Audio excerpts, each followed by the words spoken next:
Alors autant les gens sont partagés sur le destin, sur leur propre destinée, sur la transcendance, est-ce qu'il y a quelque chose dans l'au-delà ou est-ce qu'il n'y a rien, autant ils sont d'accord avec la mort, là, tout le monde est d'accord.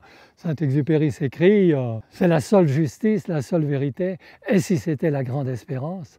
Puis Jacques Brel, qui malheureusement on n'a pas pu la voir, dit et si c'était vrai ce que nous ont raconté Matthieu, Marc, Jean et les autres, et si c'était vrai. Bon, la mort est une évidence totale. Est-ce que c'est simplement un passage? On n'en sait rien. Le livre restera ouvert jusqu'à la fin des temps. Ce qui est intéressant, c'est le relief. L'artiste a mis le relief sur la terre. On peut se faire brûler, incinérer ou enterrer. C'est la terre qui nous recevra de nouveau. On ne peut pas espérer d'être catapulté dans les étoiles. Un jour ou l'autre, on retombera sur la terre qui nous a donné naissance et qui nous donnera la mort. Oui. Ce qui donne un sens à la vie donne un sens à la mort, Saint-Exupéry.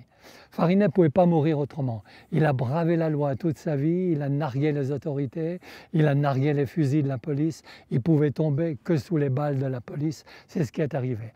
Bien qu'il ait falsifié sa mort, on ne sait pas comment il est mort exactement, un peu comme Saint-Exupéry, comme Philippe Dieuleveux, comme Alain Fournier, l'auteur du Grand Monde. Farinet est mort derrière cette colline, un 17 avril, la police l'a traqué pendant une dizaine de jours. Ceux que j'ai connus me disaient, on a entendu tirer pendant 10 jours des balles, et le 17 avril, plus rien. On a retrouvé le corps de Farinet dans les gorges. La police est venue au village, a dit allez le chercher, il est mort. Comment il est mort, on ne sait pas. On ne sait pas s'il s'est jeté dans le vide pour échapper au plaisir, il ne va pas laisser ce plaisir à la police de le descendre. On ne sait pas s'il est sorti pour boire de l'eau et qu'il a glissé. Un expert vaudois a écrit cette belle phrase « Ils l'ont tué, c'est clair, l'héros ne glisse jamais dans l'herbe ».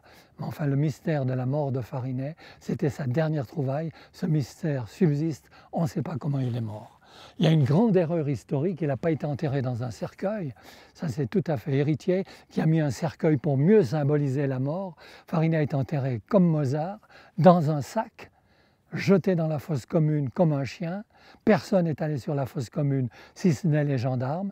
C'était un lundi, après le 17 avril. On a jeté dans la fosse sans messe, sans couronne, sans croix, et il a fallu attendre 100 ans avant que le curé Folonier, curé de Saillon, dise une messe pour le repos de l'âme de Farinet. Sont venus à cet enterrement 100 ans après Maurice Zermatten, le grand ami de Ramu, la fille de Ramu, Madame Olivieri, Marianne Olivieri, Bernard Camby, Aloïs Copte, le peintre René-Pierre Rosset et tous les amis de Farinet de l'époque sont venus à cette messe de réhabilitation. Et Maurice Zermatten a eu ce mot extraordinaire, nous sommes venus enfin rétablir l'honneur des marginaux. Tout à fait l'idée de l'abbé Pierre, personne n'est bon à rien, il n'y a personne de mauvais garçon, il n'y a que des gens en puissance de devenir meilleurs. C'est le grand thème de la mort. Et ces 4 vignerons qui ramènent le corps au village, ouais, on a vu des gens pleurer, on a vu des hommes pleurer, mon grand-père disait, on n'avait jamais vu d'hommes au village pleurer, mais ce jour-là on a vu des hommes pleurer. Ouais. 4 vignerons, et un jour je passais ici, j'ai vu un vigneron qui se découvrait, il ne savait pas que je le regardais depuis la colline. Il a passé devant ce vitrail, il a enlevé son chapeau pour se découvrir devant ce vitrail.